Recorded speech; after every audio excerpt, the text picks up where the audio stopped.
Welcome back to WWTA News, home of financial news, economic news, and crypto news. And so we got some articles we're going to go over today, and we're going to dig right in. So we're going to not waste any time. Let's get to that first article. And this one says, Russian lawmaker proposes 15% tax on crypto miners. The head of the State Duma Industry Committee, Vladimir Gutenev, suggests a minimum of 15% tax should be levied on crypto miners. And so, technically, that's a great idea. In the crypto space, technically, that's a great idea. It's a business. So, when you're mining and you're mining for these currencies, you're doing a job, you're running a business. So technically, whichever country you're in, you're conducting business in that nation or that country. So coming under their tax laws for running a business makes sense because anybody else that's running a business, uh, they've got to pay taxes too. So there should be a tax on mining mainly because it's a business. So I can definitely see and understand that. Now, what the tax should be, I don't know. I'm not into that stuff, but I do understand that all businesses pay taxes. So I totally get what they're saying there. But that's interesting because that means each nation has the ability to generate extra income based on actually taxing businesses, which you know, well, we're not even going to get into that. Let's just say they have the ability to do that. We've got another article here. SHIB soars 20% amid crypto market revival. Shiba Inu is among the crypto market's biggest gainers as the price of the token exploded by 20% over the day. Yeah, so we did see the market in the red for a while, and not just Shiba, but a lot of other cryptocurrencies have been going up in value. But I mean, for a lot of you sheep holders out there, this has got to be great news because you saw the value of the currency that you're holding appreciating, right? You saw that value appreciate in that currency of your choice. So yeah, definitely great news there. Oh, this is a very special article right here, and I'm gonna tell you what, we're gonna learn something from this. So, the Simp sons, and not Simpsons, but the Simp sons, Irene Dow turns Irene Zhao's Simp superfans into investors. I know that was a lot. So let me just say before we jump into there, simp is talking about a category of people, yada da da da, and you can look it up to get a full definition. But some of this article isn't going to explain that stuff to you. But we're not talking about The Simpsons, okay? All right, let's get into the article. Instagram model Irene Zhao has cleverly monetized her simps by turning them into NFT holders and DAO members. Mike Novogratz is a member. All right, let's see what this says. So we don't even have to go through the whole article. What I'll just say is I've already read through the article. So simps is a term that's created by a select group of people to, I guess, put down other people. Now we saw another article before about the other lady that was an OnlyFans model, and she was making money on that. And we know that OnlyFans usually relates to sexual activity, nudity, modeling, and so on and so forth. There's no different with Instagram or this story that's happening right here. So just like the other lady was setting up a DApp where you could pay in crypto, so you didn't have to deal with OnlyFans and all their rules and regulations. You could just go to the new one she created, which was called the Wet Space, and then there you could spend cryptocurrencies to pay for all the other stuff. This one's no different. This lady decided that her and her partner decided that they could make a lot more money by turning her artwork for images, portraits into non fungible tokens. And again, it's just data, it's images at this point, and those images are then sold on the blockchain in the crypto space. And from that, a lot of money was made. So she decided, or her and her partner decided to create a DAO. And then now the DAO is controlled by the members. So they again reference the word simp as to put down the people that have essentially financed the growth of this currency because they pretty much create a currency. And then they go on to beat and shame. But there really, to me, is no point for any of that. Let's just put it this way. Just like mining cryptocurrency is a business, selling yourself is a business too. We're not here to judge anybody. We're just here to understand what's happening in the crypto space and look at it from a business point of view.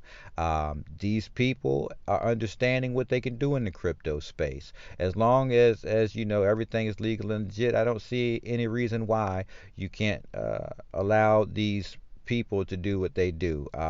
What it's really doing for us as a whole in the crypto community is it's bringing more people and their money into the crypto space. And I want you to remember, we had an all-time high of like what, $2.6 trillion market cap, and I've always said, you know, for the longest time we were sitting on like $196 trillion worth of assets and value in the United States alone. Today we sit on about 200 trillion, excuse me, $200 trillion worth of assets and value in the United States. It used to be 196. So looking at that in the United States alone, look at all the money that has not entered into this space. So every time one of these people opens up a doorway to bring their fans into the space, their fans are bringing their money into the crypto space, and they're converting that money, those dead dollars, they're converting that into a digital currency or a cryptocurrency, and then that cryptocurrency is now in the crypto space, and that crypto space is increasing, which is increasing the value of your cryptocurrencies, because as these currencies move around, people would need other currencies. So you're going to gain value in the growth stage of this crypto space. So you got to be celebrating the fact that yes, this woman and her friend or partner was smart enough to use the system for what it is, to grow something. So that's an awesome story, and this isn't the first or the last. We're going to see more stories like this show up, and you need to be grateful that these stories are showing up, because that money's coming into the crypto space, and that's major news. I'm telling you right now, that's just major news. All right, we got another one here. Financial disclosures show Ted Cruz made a January 25th Bitcoin purchase. Ted Cruz, right? Senator Ted Cruz, Republican of Texas, made a Bitcoin purchase during the recent dip, according to new financial disclosures with the United States Senate. A disclosure dated February 4th shows Cruz made a Bitcoin purchase valued between $15,000 and $50,000. Cruz made the purchase on January 25th using River. On the day of the purchase, Bitcoin price was hovering just under 37,000. So Senator Ted Cruz, he bought the dip. Hey man, you're no different than Bukele, bruh. Huh? Buying the dip, bruh. Oh man, that's awesome news. We got an article here. Myanmar plans to introduce digital currency to boost its economy. Myanmar's military is reportedly exploring digital currency infrastructure to support domestic payments. According to Bloomberg, Myanmar's military is planning to introduce its own digital currency in the region to bolster economic prosperity. Again, didn't we just see Bukele in El Salvador do all this stuff? Is this a repeat? Are they understood? Didn't we see them doing this in Florida, Miami? We've seen this. This isn't new. Get on the bandwagon because everybody else has. This is what Bukele was proving when he said he was going to bring his nation out of poverty. Well, look at Myanmar. Okay? Watch all these third world nations grab hold of this after seeing what is done in other places and prosper. Okay? Now, when all these other nations around us prosper and we don't get on board, what do you think's going to happen here? I'm going to leave that at that. You think about it. You do what you got to do with that. I'm just saying. I'm really not saying nothing. You just think on your own. You figure it out. All right. Florida to become home of the first U.S. real estate NFT in a property auction. NFTs in the United States real estate sector is heating up as Florida becomes the first state to announce an auction. Taking real estate and mixing it with the world of NFT technology is a recipe for industry transformation. NFTs have now established a new way to represent proof of ownership, and this doesn't just apply to digital goods. Last year, TechCrunch founder Michael Arrington's Kiev apartment made history as his property sold for nearly 5 times starting bid in an auction with a Silicon Valley startup and real estate company Propy. Today, the same organization is taking a step forward by introducing this innovative technology to real world estate assets in the U.S. And again, you see there, they're talking about turning these real estates into non fungible tokens so that you can purchase them. But let's continue. After working on the technological and legal framework to turn real estate properties into NFTs, Propi are now ready to launch the first NFT backed real estate auction this month. Propi says the record of the purchases is placed on the immutable blockchain and provides access to the legal documents signifying ownership. This reduces costs for the buyers and makes the purchasing process quick. Simply by letting them buy a property in a few minutes, Propi's plan is to scale this offering globally, providing a single framework for purchasing real estate using blockchain technology. I have made this video some time back, and I really said that this was what NFTs was really made for. And I kept saying, when everybody looks at NFTs and they think it's just some digital artwork, that is not what it is. That's what people commonly use it for. It's a trick you. Non-fungible tokens is data on the blockchain. Look at what VeChain was doing. VeChain can put data to track items. So no different when you make a non-fungible token for a property, which I said was coming, and you can do it with cars. You can make a marketplace. When you talk about all the Facebook marketplace and all these things, think about this. This is what's next. Look, man, you can go to my old video and you're going to see that I talked about this, and boom, there it is. I'm telling you what's next.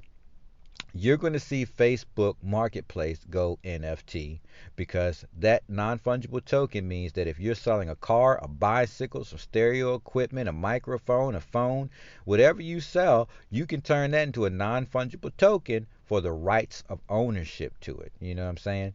So, and in that case, once the ownership is yours, all they got to do is scan, this belongs to you. You see what I'm saying? And so when you look at devices, devices can have a code built into them. And when that code built into is your, and you have that scan as ownership of that barcode, right? Then that means you own it. So let's just imagine, let's take cell phones, because this is just wow.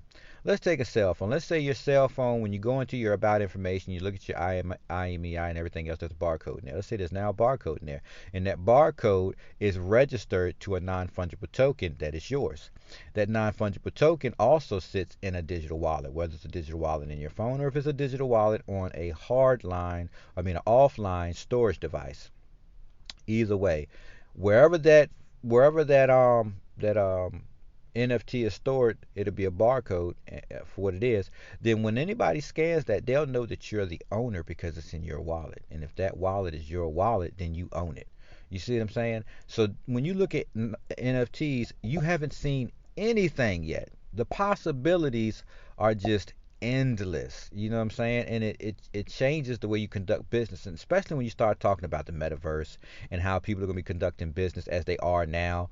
I mean, we haven't even gotten to those stories, but business is conducted in the metaverse space now. And so again, we already had this conversation. Why? We're not going to get into that again, but you got to see the big picture here. You got to see what's coming when you talk about the crypto space. This is not a game. This is not a joke. This is not a scam. I know you hear people say retarded stuff on the TV, and you might have people around you talk about it, and you say, oh, they're just crazy. That stuff.